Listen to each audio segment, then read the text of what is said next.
Unspoiled Network podcast. This is Spoil Me, covering One Piece episodes 459 and 460. Picking down to the time of battle, the Navy's strongest lineup in position, and a vast fleet appears. Here come the Whitebeard Pirates. In these episodes, we find out that Ace and Luffy aren't actually related. Really? Oh. And I guess that means that our guy isn't Luffy's grandpa either. Just a grandpa in spirit. Welcome to Spoil Me.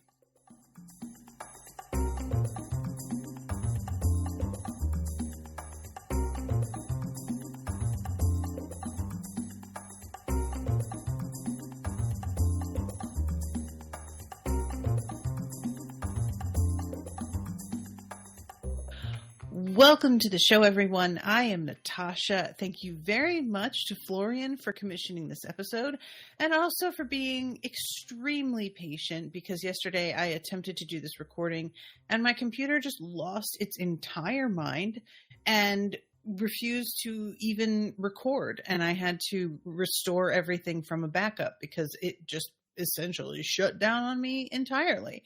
So we're just going to hope and pray that this whole recording goes through okay. Fingers crossed. It looks good so far. And I just am hoping that I am not facing having to replace my computer already, because I feel like I sort of just got this one, even though I guess that was like 4 years ago. But anyway, so these episodes, you guys, what a surprising revelation this is. I can't get over to the lore behind who Luffy's, like, I guess not Luffy, Ace's mother actually is, because it's not like she herself is so important plot-wise. You know, her name is Rouge, which is very strange already. But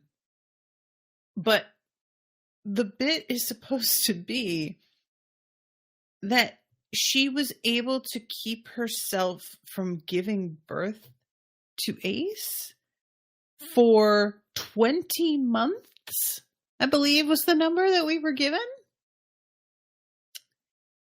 You guys, this is one of those things that I really enjoy, just because it's such a bizarre kind of thing to like include in the story, but it feels like a Greek myth or something. You know, I say Greek myth just because I automatically think Greek when I think myth, but it could be a myth from any tradition, culture, whatever, because the idea of a woman just being able to like have total control over her own body in this sort of way, that is the stuff of stories. And it's almost like a wishful thinking sort of thing, I think, for a lot of us. Like, if only we could dictate what happened when, that would be great. It would be so helpful to our lives in general. Like, wouldn't it, you know? So I am cackling, and you know, I had said how bizarre it was, and I have said this for other characters as well, but like, once again, acknowledging that Rouge is apparently not Luffy's mother, unless she like came back from the dead, which I wouldn't be surprised if she was like, I held him in my womb for 20 months, I finally gave birth, and then I died, but then I decided I didn't really feel like dying, so then I came back. Like, if this woman has the kind of control she apparently does, I don't see why she can't just not die because she feels like she doesn't want to today. But where I was heading with this was just how bizarre I thought it was that Luffy's mother was really just not in the story. Like, she's just not a person that is brought up. He doesn't seem to like think or ask about her, and nobody else asks either. And that also with like seeing the past for Zoro, we have no idea who either of his parents are, you know?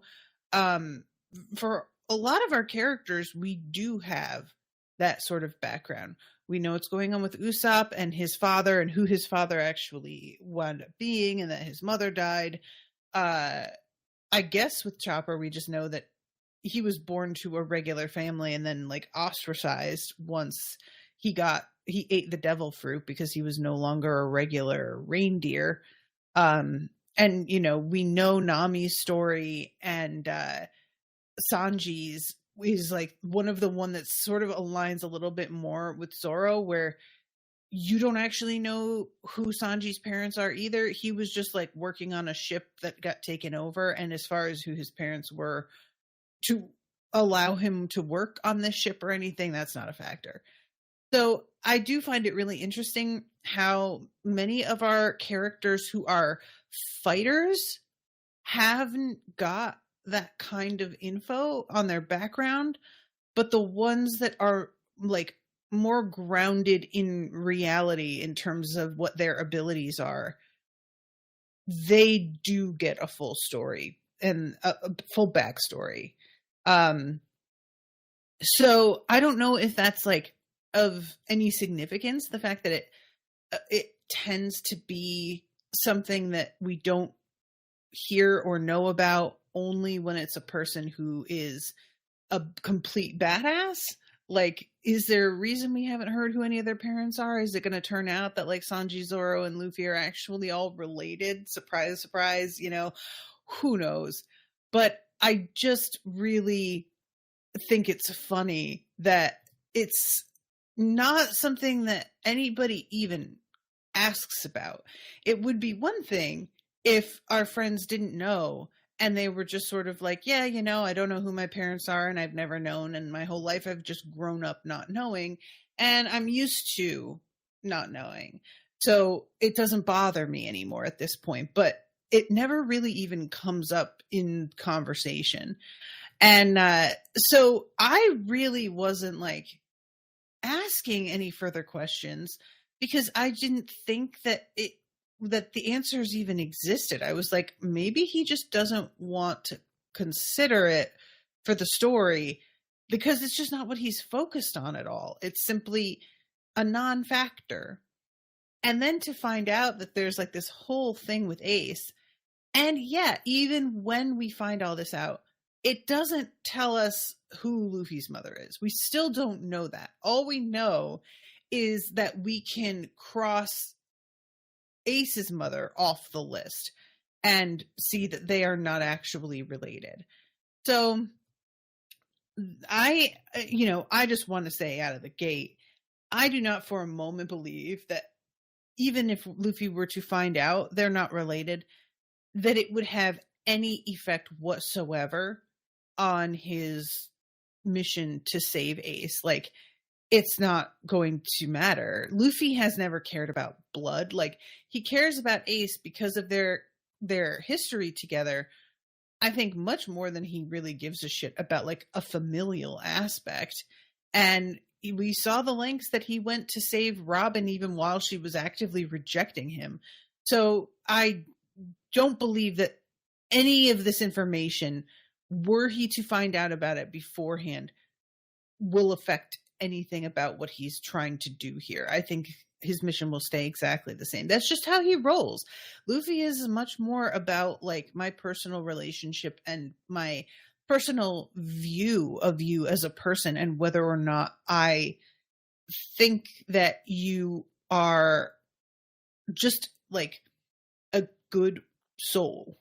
He really has a kind of absolutist, well, you seem like a good person to me, and so for that reason, you deserve defending.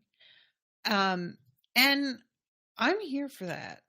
Just for the record, like, you guys know, I have said this on so many different shows.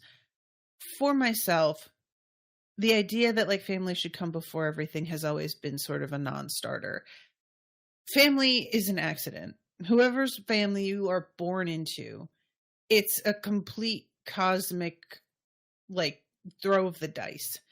And the idea that due to whomever you happen to be related to, you are like saddled with needing to be loyal to those people forever has never made any sense to me or resonated really at all, because though they haven't done anything to deserve that other than be accidentally in a certain position on the family tree. So to me, that kind of like loyalty really has to be earned. And I have always found it bizarre when the only reason people can give for why you should help somebody is they're your cousin, they're your sister. If that's all you've got, that's really not anything that they like. That's not them deserving it. That's you just telling me what space they occupy in a relational chart, which is irrelevant. So I really align with Luffy in terms of the way he seems to move through the world and just be like, I am going to essentially, like, what he does is sort of adopt people, you know, like either for the crew or in his heart. And I think that's like sort of the way that I have moved through the world myself in some ways with Unsober and or Unspoiled. Sorry, I was just editing Unsober. But just the way that I have created a community of people that I personally care about, that have the same value system that I have, who are here by choice and who choose to support each other and be there for one another. I mean, it's really the same exact vibe, you know? And I don't care whether he finds out that Ace is or isn't related to him, because I don't think it will make a difference. If Luffy hasn't talked about his own family very much at all for the whole duration of this show, upon which I am on episode 459, I don't think that's really a priority to him. You know, I just don't see that mattering. Oh my God. Florian says there are animals who can just stay pregnant. I'm sorry. Excuse me? Okay. No, hold on. I am Googling animals that can stay pregnant because I need to know. Oh. Wow. Okay. First thing, swamp wallabies.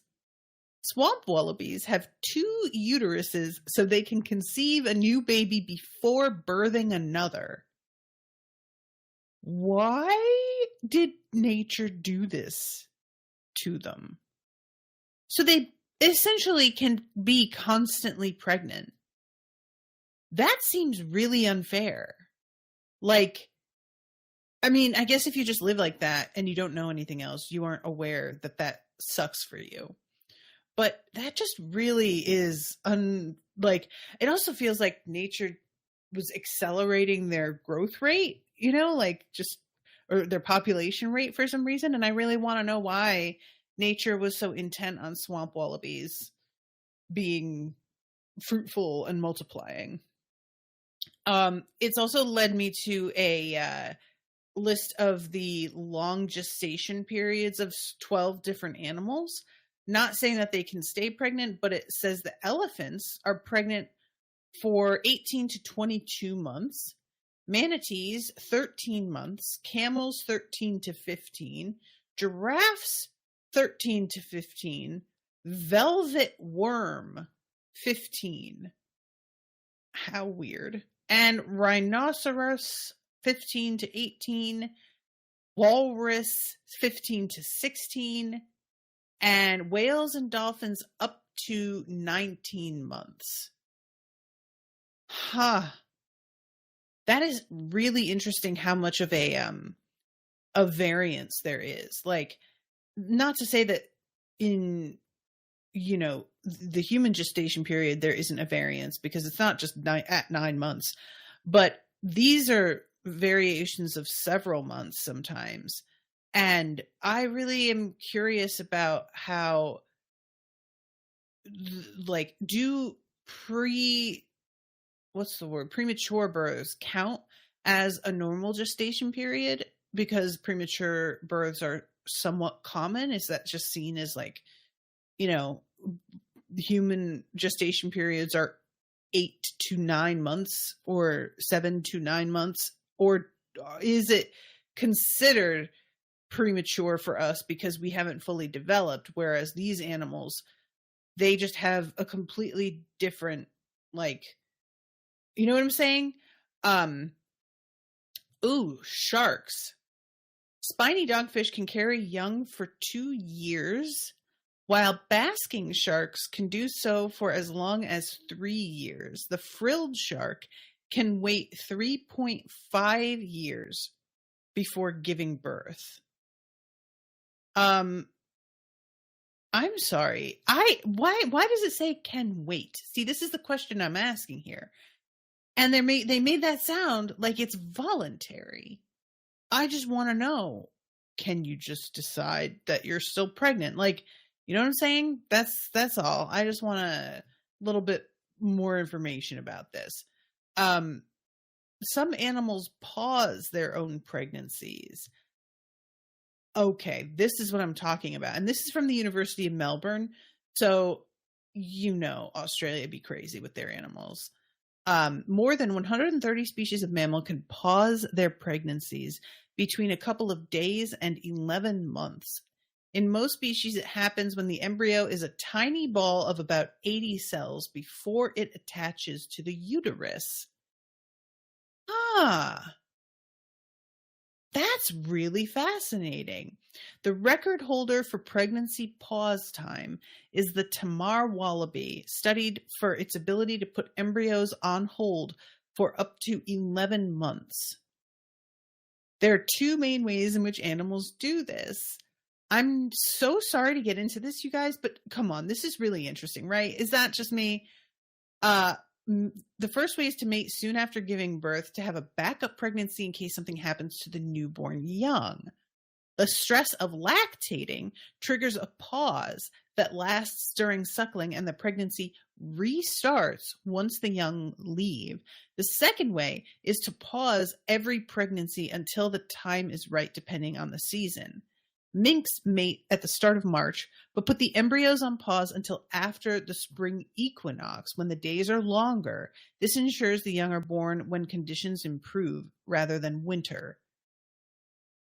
That is bonkers. Okay, that's great. I'm feeling really satisfied with that information. We're going to say that's what she did. She put it on pause and was just like, give it a minute. I mean, we see her in the episode talking to her stomach and saying, not yet, not yet. Granted, she's not using any of the methods mentioned here, but I accept that just the sheer like conditions being unideal, not ideal. I don't think unideal is a word. I accept that. Oh my God. David Higgins says there are animal people we've met. Could Luffy's mom be one or part animal person? I love it. Wallaby. Clearly, since they hold the record and it's 11 months. I mean, I guess, again, he's not actually related to Ace, and I'm having a lot of trouble getting that through my fucking head.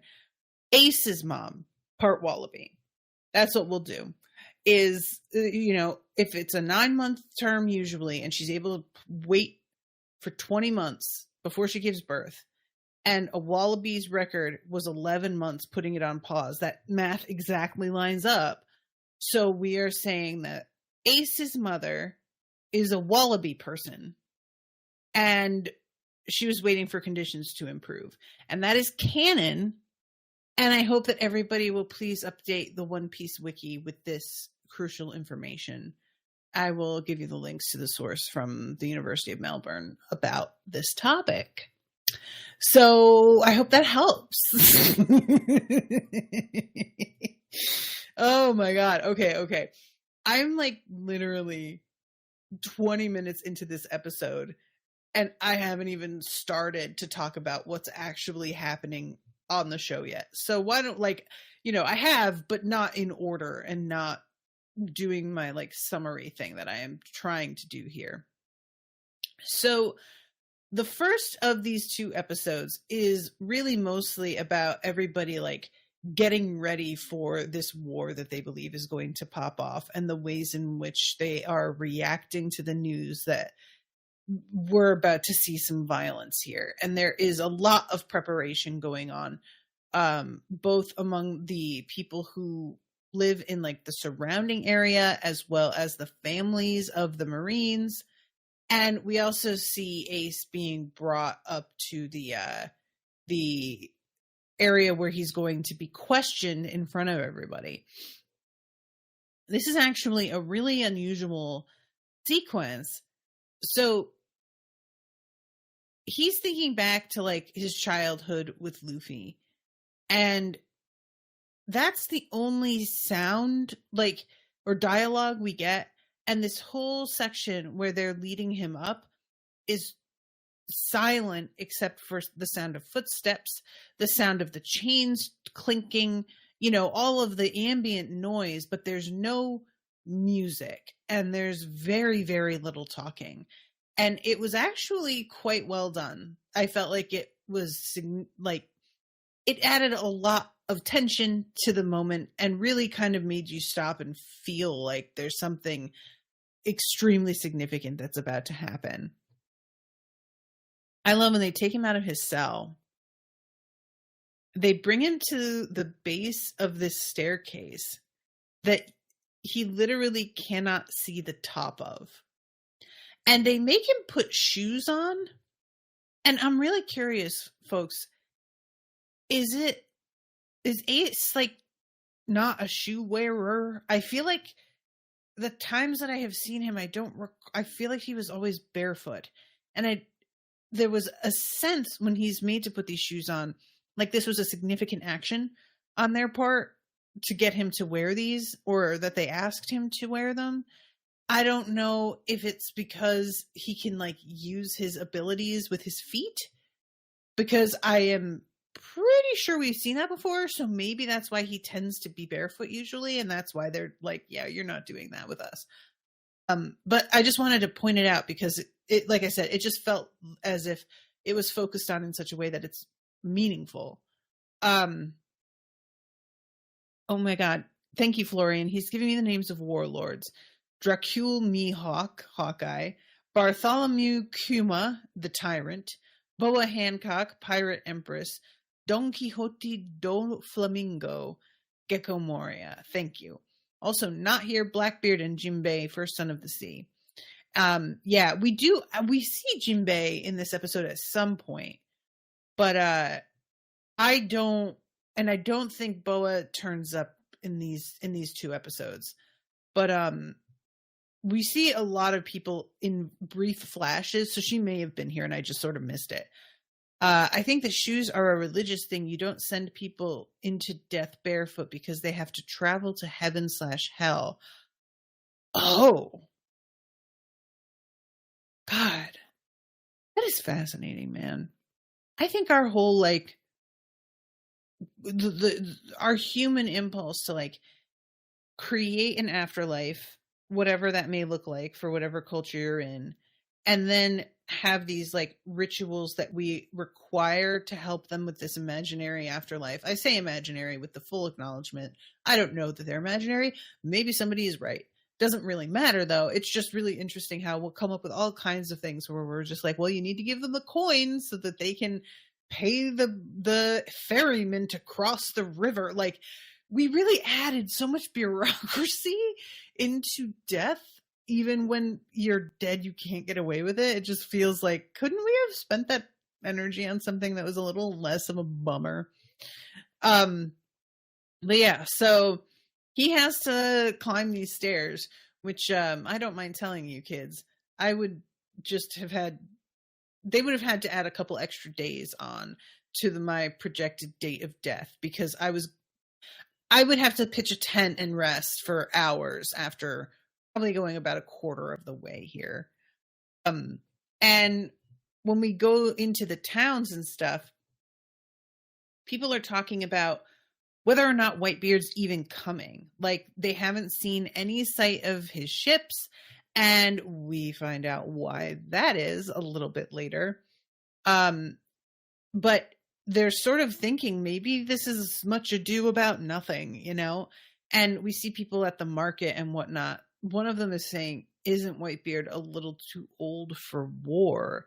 And somebody else is like, yeah, I mean, do the math. If he's been tearing shit up since before the Great Pirate Era, and we haven't seen his name in headlines for a while, he's probably not up to it. And then this woman who is selling fruit in another spot, she's like, they have manned the entire Navy headquarters with their fleet and even brought in the elites. They know this is serious, and they wouldn't do that for no reason. So just you watch. And I do love when they're like, what do you think's going to happen? And she just says, how the hell am I supposed to know? She has no patience for these guys, which I sympathize with, honestly. And they're also just wondering in general whether or not, like, there's a point to this. Whitebeard is, for a lot of people, just kind of a legend, and they don't really know what he's capable of. And it seems like the might of the Marines is not something that you want to fuck with. So, like, it's possible that he has dramatically underestimated the situation, or again, that he's like past his prime. Maybe that he won't be able to muster enough people to come with him. And,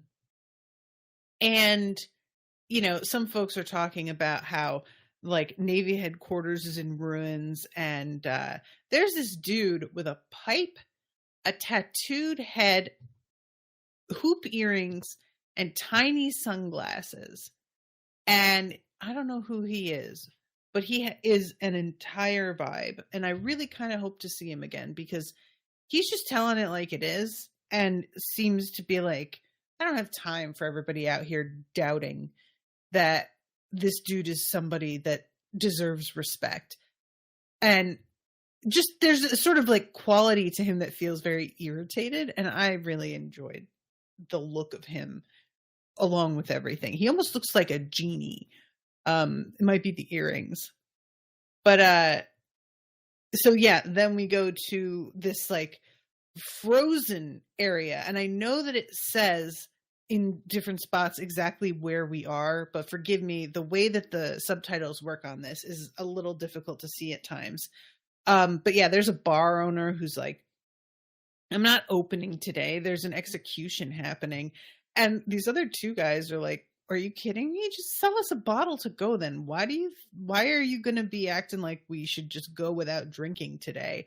And a part of me did kind of feel like a day when there's about to be an execution, seems like it would just be good business to be open.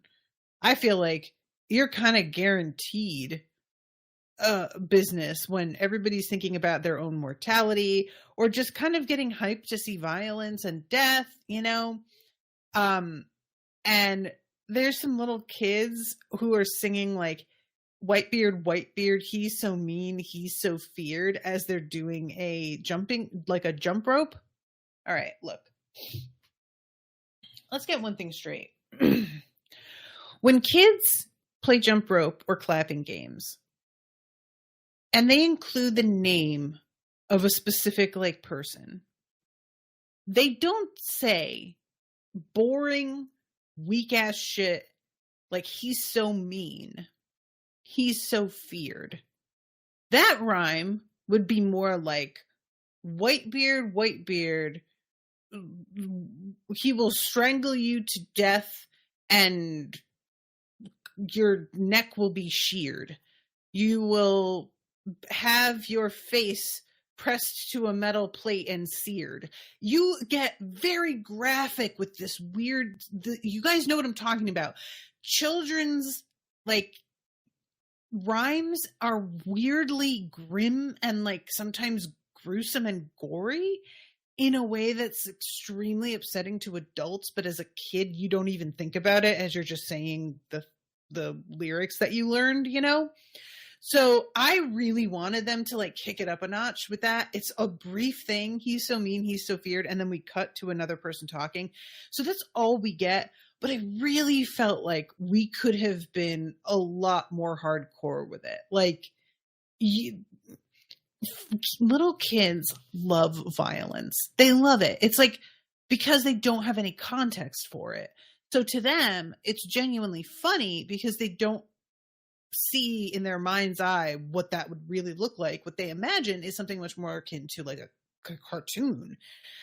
But I feel like I now want to write some sort of rhyme about Whitebeard and have that be another thing that I add to the canon of this show.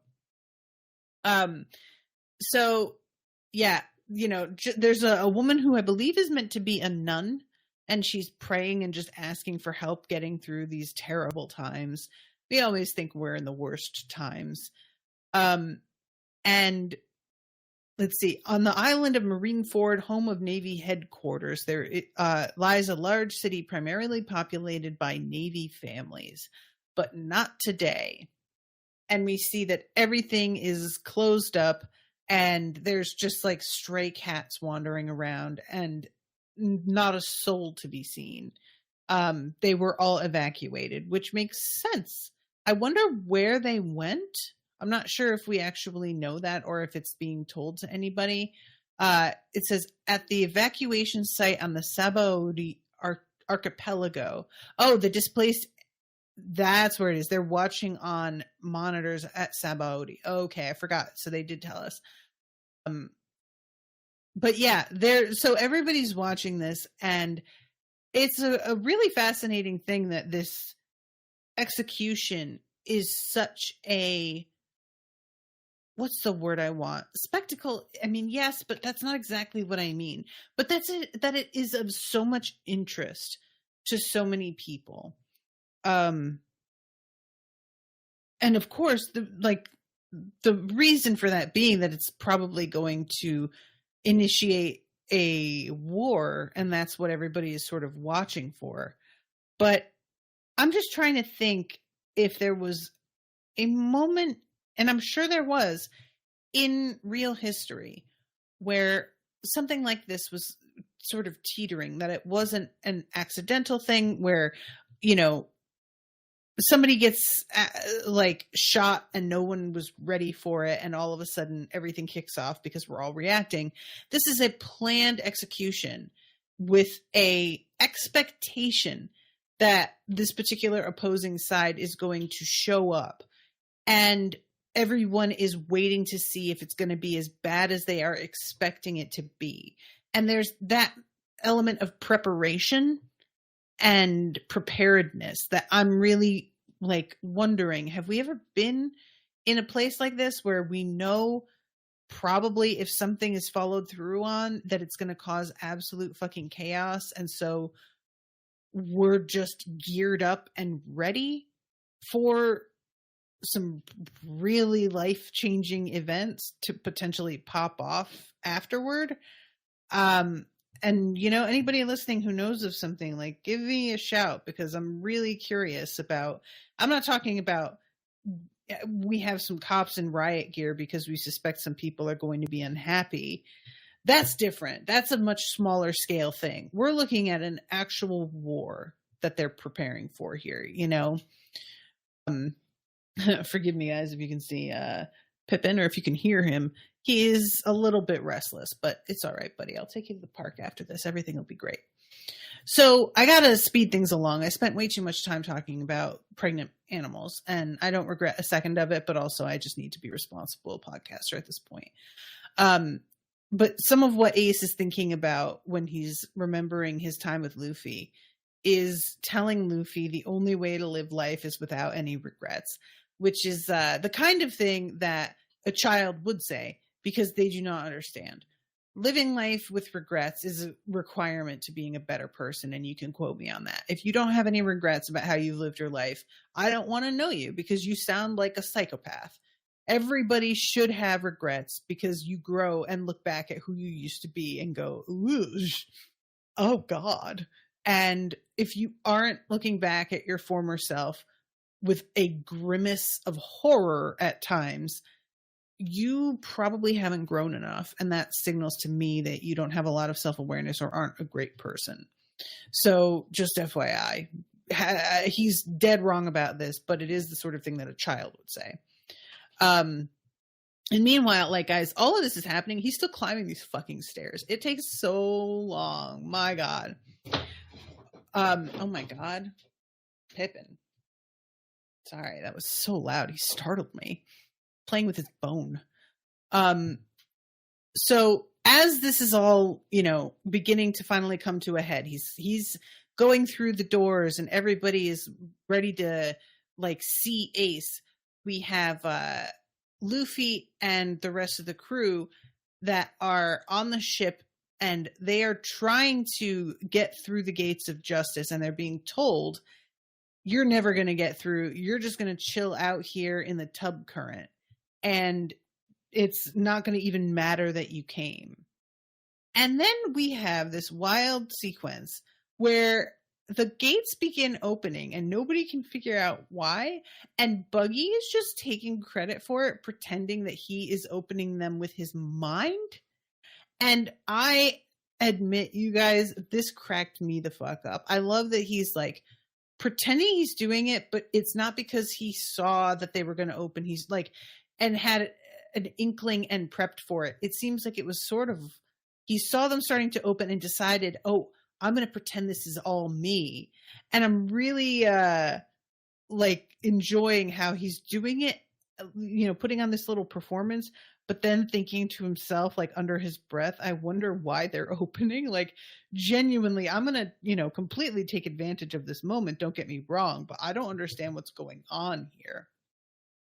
So at this point, we have Garp, who he goes in another direction, and we get the guy, Sengoku is his name, I think, the one with the seagull on his head. And he is the one who turns up, which everybody is a little bit surprised by. Evidently, they thought Garp was going to be the one to take care of this. But he gets a snail, and then he stands beside Ace and begins to project his voice out to everybody in the audience. And he says that I have some information that you all need to hear. And this man is Portcullis the Ace, and the significance of his impending demise is more profound than you may realize. And we go to Garp, and he is sweating. And this woman who's like, her name is Tsuru, I think. I don't know if we've met her before. She looks vaguely familiar, but she's reassuring him that none of this is his fault. And I was thinking, like, why would this be his fault exactly? I'm thinking that he raised the two of them, but I guess that's just sort of the thing that you say when a parent like is likely to take responsibility for the way their kid turned out. And this is when Sengoku says, Ace, I want you to tell everybody who your father was. And Ace says, the name of my father is Whitebeard.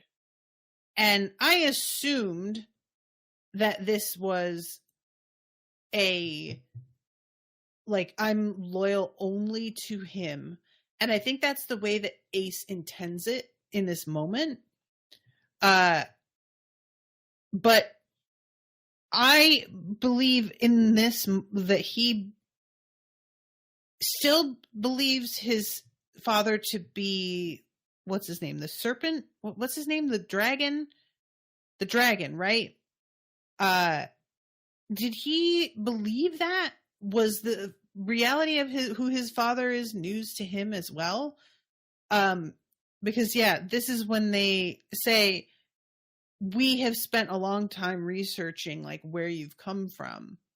And we went after all the children in this particular like stretch of time that were going to be born, and we couldn't find you. And your mother went to great lengths to hide you. She performed a miracle that could come from only the love of a mother. She was able to keep from giving birth to you for 20 months and misled the Navy and the world about who your parentage is. You were from Batelria, and your mother's name was Portcus de Rouge. And it turns out that his father is Goldie Roger. And it looks to me like Ace didn't know. There's just an expression on his face that I think I couldn't tell, like, is this shock or is this him being enraged that they're telling everybody? And I think it's just sheer shock. Let's see. Oh, Florian says Ace knows Roger was his dad. He, however, states that Whitebeard is his true dad. So he did know. Okay. Because it felt like when they say it, his eyes grow wide in a way that it seemed a shock, you know? But yeah, so everybody, of course, is just like, oh, he's related to like a legendary pirate. Now all the fuss they're making about executing him makes a whole lot more sense. And that's the first of these 2 episodes. It takes a really long time to get there. And it ends right there with everybody standing around being like, wait, what? But the next episode is really just the sort of animation of the story we were just told. So there's not a whole lot more that gets revealed there than what we already had seen, except for the fact that it turns out Garp was asked by Roger to take Ace in and raise him, because if he pretended Ace was his kid, then nobody would go after him and it would ensure he survived. And Garp is just such a decent dude that even though this guy is like a felon, a wanted criminal on death row, he's like, yeah, but that's not the infant child's fault. And no, I don't want to be party to a group of people that would willingly murder a child just because of who their parent was. So, okay, yeah, I'll help you out with this. Florian says that he thinks the shock on Ace's face is just the fact that they even know about this. And I think that's what I was sort of surprised by, was that Ace would, if he knew, I guess Garp would have told him, which I wouldn't have thought Garp would do. But, you know, why not? Like, I guess there comes a point where it's sort of like, it doesn't make a difference if you know but at this point or not. Like, but yeah, the start of the next episode is really like everybody sort of sitting around and realizing what this means. Everybody who knows Luffy, like what the implication is for Luffy. And I think it's Boa actually who says, so Ace and Luffy aren't actually related. Maybe that was her, because in my mind's eye, that line was delivered by Robin, but there's no way Robin is here. Or maybe she is. Is she here? Because she had that whole thing with the like fleeing from that island, but that was like in the East Blue, I think. So I don't think she could possibly have gotten here. And her and Boa look really, really similar. So that's probably who I saw and just assumed it was Robin because I was not paying close enough attention. But yeah, we see the flashback of Garp telling Goldie Roger that he'll take his kid in. I love the fact that Roger asks him to do this and he's like, Garp just says, why me? Like, basically, you knew I would not be able to resist this proposition, that I'm a decent guy. And I wish you hadn't. You couldn't have asked somebody who would just reject the whole concept and then we could move on with our days. No. You had to know me well enough to be able to tell that I'm the exact kind of soft-hearted sap that would do the job. And now my life is altered completely and forever. And he calls him a selfish bastard, which I did think was rather funny. He's like, why me? Because I know you'll do it. And then we see in like, you know, the sort of fuzzy detail that they do when it's a memory, or if we're looking at the past. Rouge, and she is like wearing a loose gown to sort of pretend that she's not pregnant. And we see the like Navy coming in and overturning everything, looking at all the people, all the women who are pregnant, all of the children who were like young enough to have been born within this certain period of time, even like the people who are married or who know who the fathers are. They're going after those guys and sort of grilling them to ensure that this all lines up and makes sense and could even have been possible. And intermittently, we see her just like speaking to her stomach and saying, it's not time yet, just a little bit longer. And finally, we have Garp turning up with a lantern. And the lantern's sort of like this motif throughout the episode where it just keeps turning up and the flame is focused on, which I am assuming is due to his powers and like the significance of that. And she's holding the baby. She's finally given birth. And she says that if it's a girl, Anne, if it's a boy, Ace, those were the names that he picked. And I like that this woman's like the way that she's animated, she's got a nose that's like on the larger side for the way that women are drawn in this universe. And it makes her look a little bit like Ace. And she also has freckles. So you just really see that resemblance there. And she's cuddling him in the bed and he's crying. And it's a kind of cool animation of like clouds behind her that look like flames. And then she says, "Oh, Ace." And there's this like silence and the animation is of a flower like falling to the ground. And that is the moment that she died. Like she used all of the strength she had to keep the child safe. And once he was born, that was a wrap. And it had taken everything she had. So this whole history transitions then to Garp showing up at somebody's house, and the name given here is Dadan, which I do not think we've met this person before. That name isn't ringing any bells. Correct me if I'm wrong. But he is handing the child over and just basically like, you have got to watch the kid. And Luffy is with him as we jump ahead in time. And Garp is saying, you'll have to stay with this family here. And he's got a fucking Band-Aid on his head, which just feels so on. Like, I would not doubt that Luffy, as a child, got into fucking everything. Florian is saying, I hate the Navy so much. They round up all the women and the babies. And, well, at least I think they kill them. That's how I took it. Oh, okay. I wasn't thinking they killed them. I was thinking that they were like basically cross-checking everybody and questioning them to ensure that there wasn't a possibility.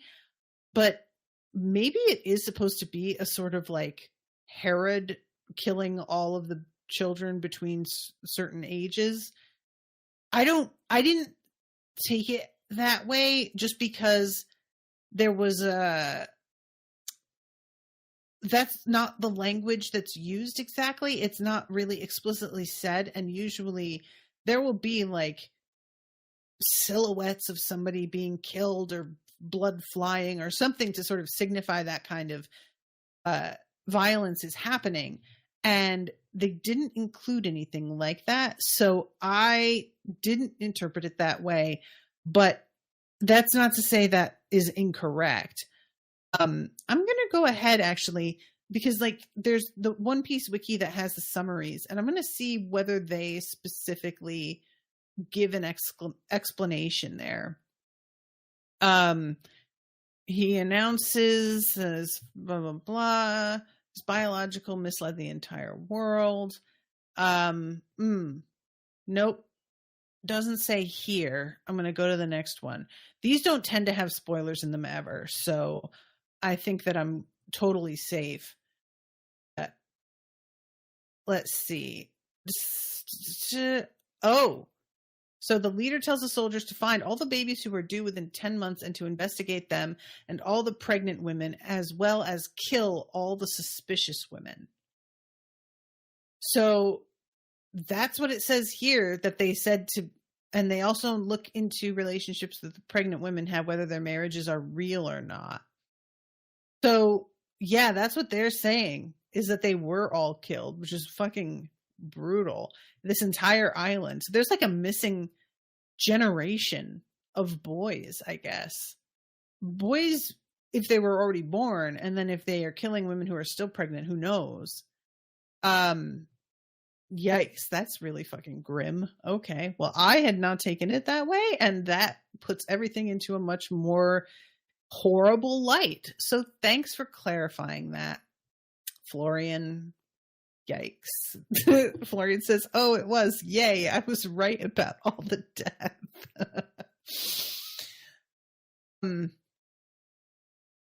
And yeah, when Garp's dropping him off, he's like, you're staying and that's the end of it. Be nice to him.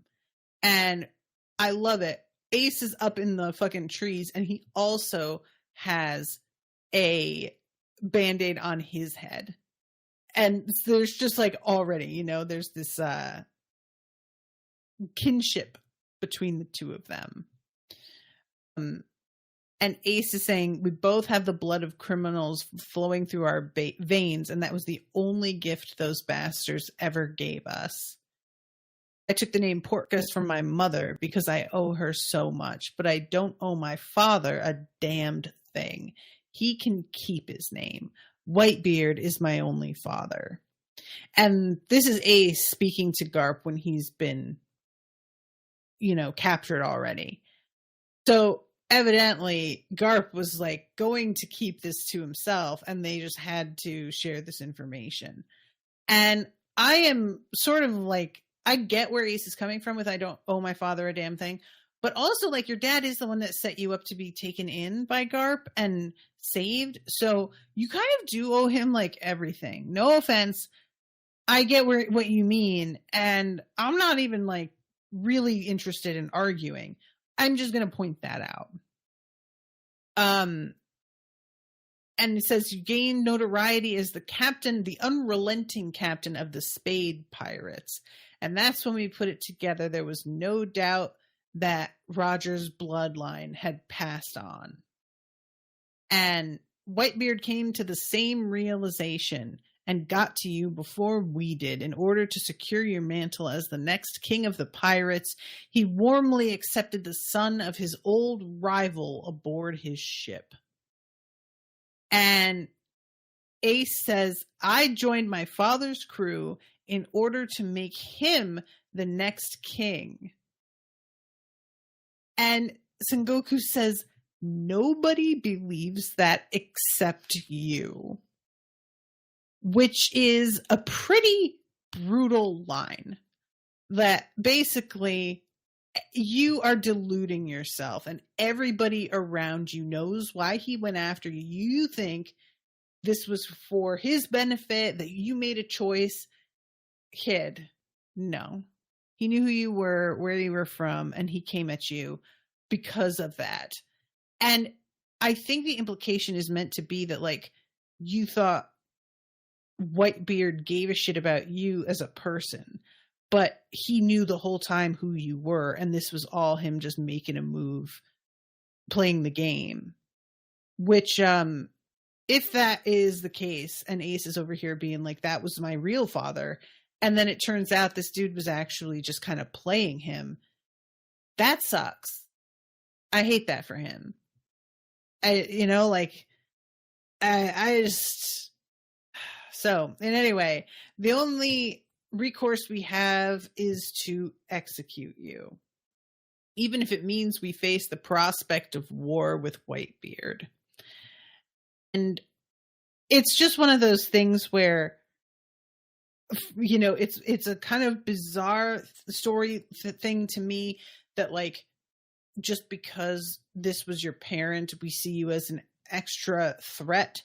But because of the way this universe tends to function, I accept it. it's just hard for me to wrap my head around that they would be so threatened merely because of who his parents were. But yeah, so at this point, somebody is yelling, "Hey, Fleet Admiral, we have a situation. The gates of justice is opening without us giving permission, and we can't make contact with anybody in the control room." And this is when we see Luffy winding up, getting ready to just punch the gates of justice. He doesn't get a chance to make the punch, but that does not stop him from saying, "Hey, it worked," when they just begin to open by themselves. And I did really enjoy that he didn't even get a chance to do it, but he's just like, "Oh, look it, perfect." Yeah, here's Boa. The tension here. There she is. I totally missed her last time. So this is when there is this sort of weird fog on the water, and you see these like faces that are in the dark, and all of a sudden, pop, pop, pop, pop, all of these ships just begin appearing on the horizon. And this guy who's on lookout is like, "Oh my God, they're already here." And everybody is like, "Wait, what? How?" And it took no time at all. And you look up and there's like 100 of them. And they're all going, "Wait, but how did they get in?" And it turns out they all got coded so that they could go underwater. And you see all of these truly wild ships that I'm not going to get into the whole like, description of every single one of them, but there is a fleet, and all of these different like Jolly Rogers and designs of these new captains, who are apparently a lot of them from the New World. Thunder Lord McGuy, which, guys, that man, the design of him, he looks like an Easter Island statue with a wig, and a mustache. He's got like a, is it Dr. Electro? What's the name of the doctor in Sonic the Hedgehog that Jim Carrey plays? He's got that kind of mustache. The DeKalvin brothers, Whirl Spider Squad. It's worse than we expected. They've got just about every big time captain from the New World with them. And there's a woman who's got like all these rings. She looks like a madam. I'm very interested in her, unsurprisingly. And all of them are just like, "Hey, Ace, don't worry. We've got your back, bro. We're here." And Ace seems truly surprised that they came. He really didn't believe that they would bother with him. And I sort of like, I wonder if this lends credence to what they are suggesting, or would, like, does this warm his heart, or does this make him sort of sad if what they were saying about Whitebeard's motivations is correct? Do you know what I'm saying? I don't know. But yeah, this is the point where a bunch of ships just actually begin to like come up from underwater, and they are right here, like right in front of where they are about to do this execution. They have gotten into the heart of the area. And that is so embarrassing. Like, truly humiliating. And this is when Garp's like, "That figures, surprise attack. Whitebeard is no fool." And this woman just says, "Oh, don't act like you're so smart." And again, who is she? Like, what is her deal here? Florian says, "Any predictions on Whitebeard? Will you like him? Will he be badass? And does he like Ace because of his blood or because he is a good kid?" Doc Eggman. Is it Eggman? That's a terrible name. Thank you, though. My prediction is going to be, remind me, is Whitebeard the one that had all of the hoses sticking out of him? All of the, like, the weird blood stuff. I can't recall who that, because there was somebody who was like huge, and they were hooked up to machines in a way that, I don't know if it was exactly suggesting that he was like going to die if he was disconnected, but it did seem to suggest that like his abilities or his strength or something came from a chemical infusion or blood infusions or something. Florian says, yeah, that was Whitebeard. Okay, so I'm going to say I don't like him. I didn't like him in that scene. I feel like the vibe that we get when I see his picture, he's just always sort of smirking, which is not necessarily a bad trait. Like, there are fun characters who are like that. But I feel like it's going to turn out that he didn't have Ace's back the way that Ace thought for the reasons that he thought. But I will say that because I believe that maybe Ace didn't know as much about the situation as he thought, but I'm going to say that I don't believe the military's version of events, and that it was likely not fully what Ace thought, but it is not at all what they are suggesting either. I feel like probably he is going to genuinely care about Ace on some level, but it will not feel good enough to me. Because that's been sort of a theme of this show at times, is that like people who are supposed to be the authority figures looking out for our friends, that I have been like unimpressed at the way they've decided to raise them or handle them. And I haven't really, like that's happened a few times. So I'm just thinking, because I like Ace and I'm a little bit protective of him at this point with the story, I'm probably just not going to like the person in charge of him. David says Whitebeard looks like he's on life support. Yeah, advanced meds compared to Chopper. Okay, yeah, that's what I was thinking. So yeah, that's where I stand on that. I think I probably won't like him, but I think that I will be intended to like him. I think that he will be written in such a way as he is supposed to be likable, but that I won't like him. And that's as much as I can predict. So yeah, that's how that episode ends. And I am really, really curious. I mean, like I said, I don't think it's going to make a difference to Luffy, really. And I guess that, like, the way that it was presented, it seems like Luffy is aware that Ace isn't his real brother anyway. Like, the way that he's brought to this place to live and Ace is already there. I was operating this whole time talking about it that I don't think it'll matter to Luffy, but I think he knows, and it already doesn't matter to him. So, yeah. But yeah, so okay, I have to wrap this up, but thank you guys again for hanging out with me and for your patience and me having to record this on a different day.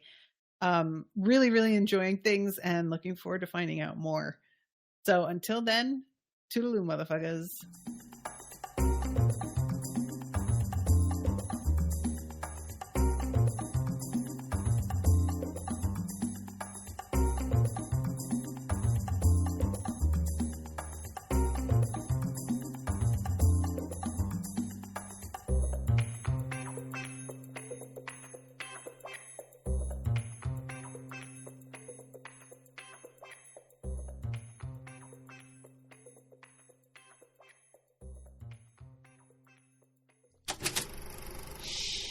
That was an Unspoiled Network podcast.